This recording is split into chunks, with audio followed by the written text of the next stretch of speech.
তাহলে আসো আমরা তোমাদের বইয়ের ৭৭ পৃষ্ঠায় দেখি। ১ নম্বর অঙ্কটাতে বলছে যে ডিসেম্বরের ১ তারিখ ৫% বাট্টায় মাহমুদ ফ্যাশন হতে প্রতিটি ৩০০ টাকা দরে ৫০০টি প্যান্ট ক্রয়। তাহলে ক্রেডিট হিসাব খাত, ক্রেডিট হিসাব খাত যদি আমরা না বুঝি, এক কথায় মনে রাখবো আমার প্রশ্নে যে নামটা মানে প্রতিষ্ঠানের নাম দেওয়া থাকে ওইটাই লিখবো। তাহলে আমার এখানে দেওয়া আছে কি মাহমুদ ফ্যাশন,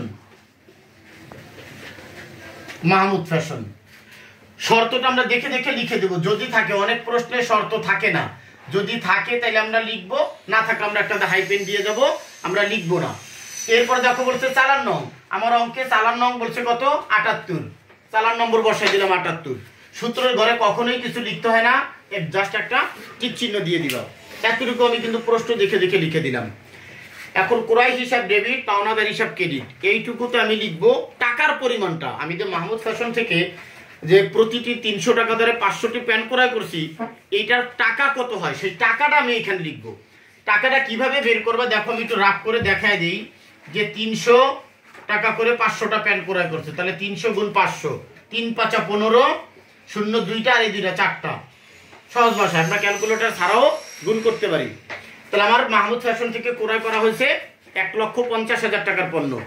এইখান থেকে কারবারি বাট্টা বলছে কত ৫%, তাহলে মাইনাস ৫% যদি আমরা কারবারি বাট্টা মাইনাস করি তাহলে ৫% হয় কত ৫ ১৫ ৭৫, ৭৫০০।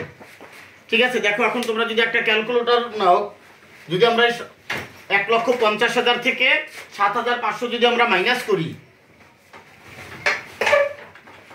৫০০, ১.৫ লাখ মাইনাস ৭৫০০, তাহলে ১,৪২,৫০০। একটু ভালো করে খেয়াল করো, ১,৪২,৫০০ এই টাকাটা আমার ওই পাওনাদারকে মাহমুদ ফ্যাশনকে আমার প্রদান করতে হবে। তাহলে আমি যদি আফরোজা ফ্যাশনের নিকট থেকে ক্রয় করছি, একে আমার পেড করতে হবে কত, পরিশোধ করতে হবে ১,৪২,৫০০। এইটা হচ্ছে মূল টাকা। এখন খেয়াল করবো কারবারি বাট্টা বাদ দেওয়ার পরে যদি কখনো কোনো খরচ থাকে, বহন খরচ, প্যাকিং খরচ, কুলি খরচ, পরিবহন খরচ, এরকম যত ধরনের খরচ আছে সব খরচগুলো আমরা যোগ করব। তাহলে আগে কারবারি বাট্টা বিয়োগ করব, তারপর আমরা কি করব খরচগুলো থাকলে এই খরচগুলোকে বলা হয় আনুষঙ্গিক খরচ, এইগুলো আমরা যোগ করব।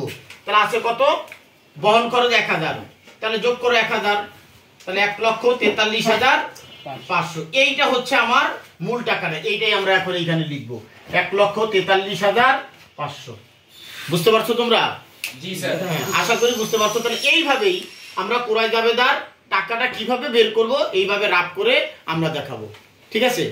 আচ্ছা, এরপরে দেখো এখানে আরেকটা প্রশ্ন আছে, ডিসেম্বরের ১৫ তারিখ আসি, ডিসেম্বরের ১৫ তারিখ।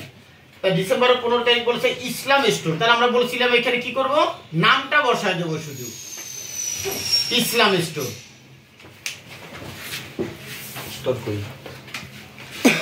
তাহলে আমরা নামটা বসায় দিলাম এইখানে। তারপরে এখানে দেখো কি আছে, শর্ত আছে ২/৭/৩০, ২/৭/৩০। এই অঙ্কে চালান নম্বর নাই, তাহলে আমরা চালান নম্বর দেবো না, সূত্র করে একটা টিক চিহ্ন দিয়ে দেবো। আচ্ছা দেখো এখন আসো পরের দ্বিতীয় যে লেনদেনটা আছে যে ডিসেম্বরের ১৫ তারিখ ইসলাম স্টোর। আমি বলছিলাম এইখানে ক্রেডিট হিসাব করে কি করব, শুধু আমরা প্রতিষ্ঠানের যে নামটা থাকবে সেই নামটা বসায় দেবো।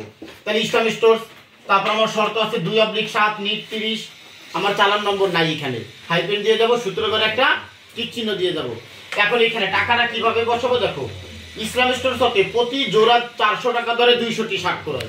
তাহলে প্রতি জোড়া, তাহলে এক জোড়ায় কয়টা, 2টা, তার মানে 2টার দাম হচ্ছে ৪০০ টাকা। তাহলে আমাদের একটার দাম কত হবে, ৪০০ যদি আমি 2 দিয়ে ভাগ করি ২০০ টাকা। কিনছে কয়টা, ২০০টা প্যান্ট, ২০০ দিয়ে গুণ করি, তাহলে ২ × ৪ = ৪০,০০০। এখন দেখবো ৪০,০০০ টাকার প্যান্ট ক্রয় করছে, কোনো কারবারি বাট্টা আছে কিনা। যদি কোনো বাট্টা থাকে কারবারি বাট্টা, সেটা আমরা বিয়োগ করব। তাহলে এখানে বলছে বাট্টা 10%, তাহলে 10% বের করো, তো 10% কত হয় ৪০০০। তাহলে এখন আমরা এই ৪০,০০০ থেকে ৪০০০ মাইনাস করব, কত পেলাম ৩৬,০০০।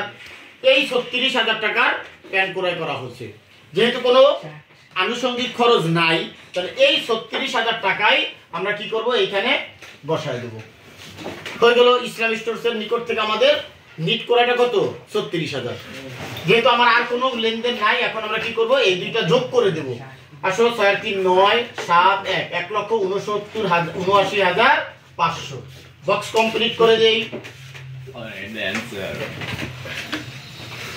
বাস, তাহলে আমার এই অঙ্কের কোরাই জাবেদার উত্তর পেলাম কত? 1,79,500 টাকা।